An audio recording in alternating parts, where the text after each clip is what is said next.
तो hey guys, स्वागत है आप सबके यूट्यूब से हिंद क्लासेस 234 पे।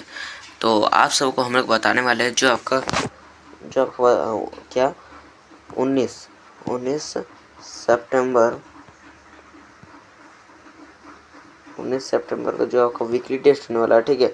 उसका ये सेट 1 होने वाला है। क्या होने वाला है? सेट 1 होने वाला है, ठीक है। और ये क्या है? मोस्ट इम्पॉर्टेंट क्वेश्चन है, ठीक है। मोस्ट इम्पॉर्टेंट क्वेश्चन है, तो इसलिए हमारे इस वीडियो को शुरू से लेकर अंत तक देखिएगा, ठीक है। और इसी तरह का हम लोग वीकली टेस्ट और आपका फाइनल एग्ज़ाम का भी तैयारी कराते हैं। और जो जैक बोर्ड से कोई भी न्यूज़ आता है तो सबसे पहले हम लोग का चैनल पे अपलोड होता है, तो इसीलिए हम लोग के चैनल पे जुड़ना ना भूलिएगा, ठीक है। और क्या टेस्ट होने वाला? क्लास 10 का होगा, सोशल साइंस का होने वाला 90 मिनट का समय मिलेगा, ठीक है। सोशल साइंस का 90 मिनट का समय मिलेगा, ठीक है। और 40 मार्क्स का होगा, ठीक है। चलो वीडियो को शुरू करते हैं और क्वेश्चन की ओर चलते हैं। देख सकते हो आपका पहला क्वेश्चन बोल रहा है कॉर्न कानून किस देश में पारित किया गया। मतलब कॉर्न कानून का अर्थ क्या होता है? कॉर्न कानून का अर्थ होता है क्या? मतलब मकई का कानून किस देश में लागू किया गया था, ठीक है। तो किस देश में लागू किया गया था? ऑप्शन है फ्रांस, जर्मन, रूस, ब्रिटेन। तो कहाँ पर लागू किया गया था? तो ब्रिटेन में लागू किया गया था। कहाँ से? ब्रिटेन में मकई का कानून लागू किया गया था, ठीक है। चलो दूसरा क्वेश्चन चलते हैं। दूसरा क्वेश्चन देख सकते हो आपका है, सन 1800 के आसपास निर्यात में सूती कपड़े का प्रति कितना था? मतलब प्रति कितना था? मतलब सूती कपड़े का प्रति कितना था? कितना प्रतिशत था? यहाँ पर होगा प्रतिशत, ठीक है। प्रतिशत हो जाएगा, क्या था? 30%, 15%, 10%, 3%। कितना था? तो आपका था 30%, 30%, ठीक है। Option number A is the correct answer. 3 number question देख सकते हो आपका। 3 नंबर क्वेश्चन बोल रहे हैं, एशिया को यूरोप और उत्तरी अफ्रीका से जोड़ने वाले मार्ग को क्या कहा जाता है? सूती मार्ग, सिल्क मार्ग, उत्तरापथ, दक्षिणापथ। क्या हो जाएगा इसका आंसर? इसका जो आंसर वही हो जाएगा सिल्क मार्ग। Option number B is the correct answer, ठीक है। तो चलो चौथा क्वेश्चन देख सकते हो आपका। चौथा क्वेश्चन है, निम्न में से कौन से देश मित्र राष्ट्र थे? कौन से? ब्रिटेन, फ्रांस, रूस, ब्रिटेन, भारत, रूस, ब्रिटेन, जापान, रूस, जापान, रूस, इटली। तो क्या हो जाएगा इसका आंसर? इसका हो जाएगा ब्रिटेन, फ्रांस, रूस। Option number A is the correct answer, ठीक है। Option number A. चलो 5वां नंबर क्वेश्चन देख सकते हो आपका है, निम्न में से किस क्षेत्र में लोग सिंचाई के लिए गोल, क्या हो रहा है? गोल अथवा कुल का निर्माण करते हैं। कुल नहीं होगा यहाँ पर, पुल हो सकता है, ठीक है। कुल नहीं होगा लग रहा है, ठीक है। तो निर्माण करते हैं उत्तरी मैदान, पश्चिमी हिमालय, तटीय क्षेत्र, पूर्वी हिमालय। तो क्या हो जाएगा इसका आंसर? तो इसका जो आंसर हो जाएगा क्या हो जाएगा? ये हो जाएगा पश्चिमी हिमालय, ठीक है। पश्चिमी हिमालय। ऑप्शन नंबर बी का करेक्ट आंसर, ठीक है। चलते हैं 6ठा नंबर क्वेश्चन की ओर। 6ठा नंबर क्वेश्चन है आपका, निम्न में से राजस्थान की सबसे महत्वपूर्ण परियोजना कौन सी है? तो कौन है? चंबल, भाखड़ा, नगल, नागार्जुन, इंदिरा गांधी नहर। तो क्या हो जाएगा इसका आंसर? तो राजस्थान का जो महत्वपूर्ण परियोजना है ना, ये क्या है? इंदिरा गांधी नहर। Option number D. 7वां नंबर क्वेश्चन है, निम्न में से किस राज्य में बांस ड्रिप सिंचाई प्रचलित है? तो बांस ड्रिप सिंचाई कहाँ पर प्रचलित है? तो हिमालय प्रदेश में, हिमालय में हिमालय, ये है मेघालय। ऑप्शन सी है हिमालय, बंगाल, ये पश्चिम बंगाल। ऑप्शन डी है राजस्थान। तो क्या हो जाएगा इसका आंसर? जो है ड्रिप सिंचाई कहाँ पर प्रचलित है? मेघालय में। कहाँ पर? मेघालय में। Option number B is the correct answer. चलो चलते हैं आपका 8वां नंबर क्वेश्चन है, इसका ऑप्शन नीचे एक है, ठीक है। 8वां नंबर क्वेश्चन है, ग्रामीण स्तर पर सिंचाई प्रशासन को क्या कहते हैं? तो स्थानीय प्रशासन, पंचायत, ग्राम सभा, उसके बाद है ग्राम्योदय। तो ये इसका आंसर क्या हो जाएगा? सॉरी रुकिए, हाँ इसका आंसर जो है ऑप्शन नंबर हो जाएगा स्थानीय प्रशासन। ठीक है, चलते हैं 9वां क्वेश्चन देख सकते हो आपका। नगर निगम के पदाधिकारी को क्या कहते हैं? तो नगर निगम के पदाधिकारी को क्या कहते हैं? जिला अध्यक्ष, तहसीलदार, मेयर, उसके बाद है थाना अध्यक्ष। तो क्या हो जाएगा? नगर निगम के पदाधिकारी को क्या कहते हैं? Mayor. Option number C is the correct answer. चलो चलते हैं 10वां नंबर क्वेश्चन की ओर। 10वां नंबर क्वेश्चन है आपका, निम्न में से किस देश में एकात्मक सरकार है? Belgium, America, Sri Lanka, Japan. क्या हो जाएगा इसका आंसर? तो एकात्मक शासन व्यवस्था किस देश में है? तो श्रीलंका में। Option number C is the correct answer. ठीक है, option number C. 11 number question देख सकते हो। ये जो 11 नंबर क्वेश्चन 11 और 12 रहेगा, ये आपका वेरी शॉर्ट आंसर रहेगा। ठीक है, हाँ 11 और 12। हाँ 11 नंबर क्वेश्चन देख सकते हो। गठबंधन सरकार किसे कहते हैं? तो इसका आंसर क्या हो जाएगा?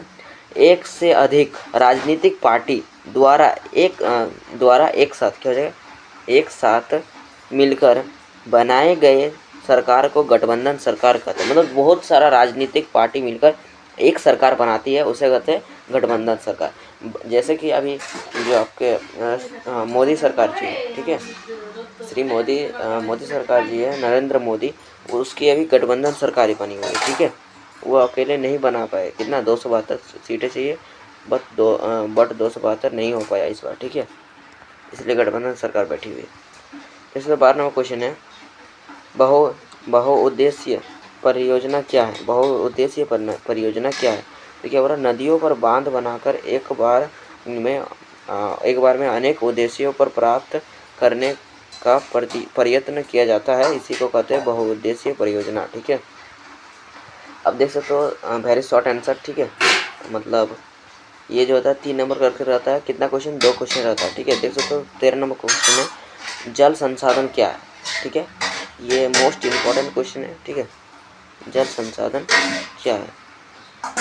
क्या हो रहा है? जल संसाधन जल के स्रोत है जो मनुष्य के लिए उपयोगी होता है।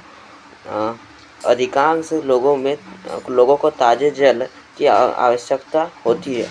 जल की उपस्थिति के कारण ही पृथ्वी पर जीवन संभव है। पृथ्वी पर जीवन किसके कारण?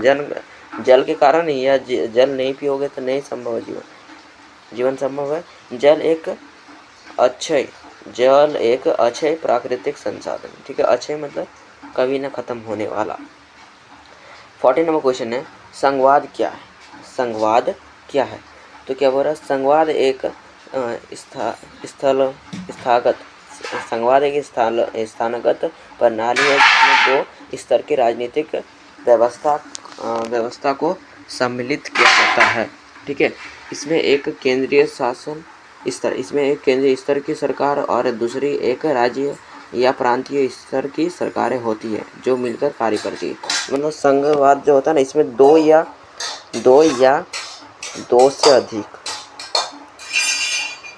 दो से अधिक स्तर के सरकारें होती है। ठीक है, इसका हम लोग छोटा में शॉर्ट समझ सकते हैं। ठीक है, क्या बोल रहा है? फिर से पढ़ लेते हैं। संघवाद एक स्थागत प्रणाली है जिसमें दो स्तर की सरकार, दो या फिर लिख सकते हो 2 या 2 से अधिक स्तर की राजनीतिक व्यवस्था को सम्मिलित किया जाता है। इसमें एक केंद्रीय स्तर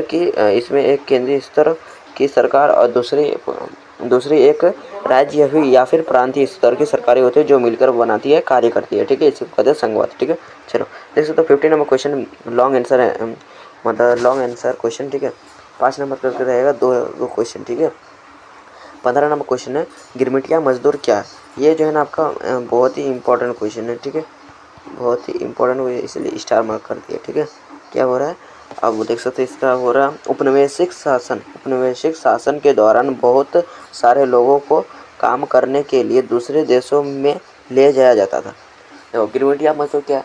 बहुत सारे जो उपनिवेशिक काल था, मतलब जब ब्रिटेन भारत पर शासन कर रहा था। ठीक है, ब्रिटेन भारत पर शासन कर रहा था, तब क्या हो रहा था? वहाँ यहाँ से जो है ना लोगों को लेके जा रहा था दूसरे देशों में काम कराने के लिए। ठीक है, ले जाया जाता था। ठीक है, उन्होंने एक एजेंट क्या बोला? उन्होंने एक एग्रीमेंट के तहत एग्रीमेंट किया था, उन्होंने एक एग्रीमेंट के तहत जाया जाता था, मतलब ले जाया जाता था। एग्रीमेंट किया कर देता था, उसके बाद ले जाया जाता था।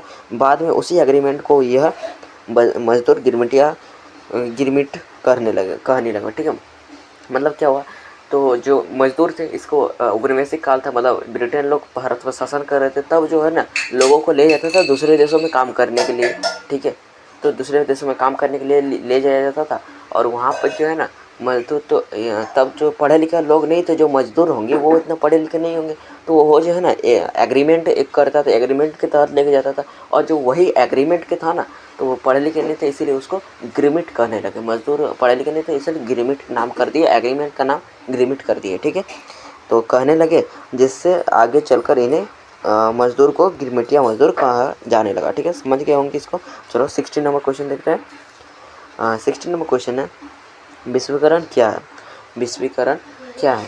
देखो तो 16 नंबर का इसका आंसर क्या होगा? विश्वीकरण का अर्थ अपनी अर्थव्यवस्था का विश्व अर्थव्यवस्था से सामंजस्य स्थापित करना तथा किसी मतलब सामंजस्य स्थापित करना मतलब जोड़ना, एक देश को दूसरे देश के साथ जोड़ना। ठीक है, तथा किसी वस्तु, सेवा, विचार, पद्धति, पूंजी, बौद्धिक संपदा अथवा सिद्धांत को विश्वव्यापी करना और विश्व के प्रत्येक लोग को अन्य देशों के साथ अप्रतिबंधित आदान प्रदान करना। ठीक है, मतलब एक देश को दूसरे देश के साथ जोड़ना। किससे जोड़ रहा था? वस्तु से जोड़ रहा था, मतलब वस्तु से जोड़ रहा था, सेवा देकर जोड़ रहा था, काम देकर। ठीक है, विचार से, पूंजी पैसा ऋण देकर जोड़ रहा था। इस प्रकार जोड़ रहा था ना। जब ये था मतलब आपका जो अर्थव्यवस्था में नया नहीं जुड़ रहा था, तो उसी को कहते हैं विश्वीकरण। तो इस प्रकार हम लोग को कितना क्वेश्चन, 16 क्वेश्चन कर लिए। ठीक है, तो इसके बाद हम लोग का सेट 2 भी अपलोड कर दिया जाएगा। ठीक है, इस चैनल पे। तो अगर हमारे चैनल को अभी तक सब्सक्राइब नहीं किया तो सब्सक्राइब कर लीजिएगा, इसी तरह का वीडियो आता रहता है। ठीक है, और ये जो है ये जो मोस्ट इम्पोर्टेंट क्वेश्चन था, तो अपने दोस्तों तक इस वीडियो को शेयर कर दीजिए। क्या कर दीजिए? शेयर कर कीजिएगा। ठीक है, जिससे हमें मोटिवेशन मिलेगी और हम और अच्छा वीडियो बनाएंगे। ठीक है, चलो बाय।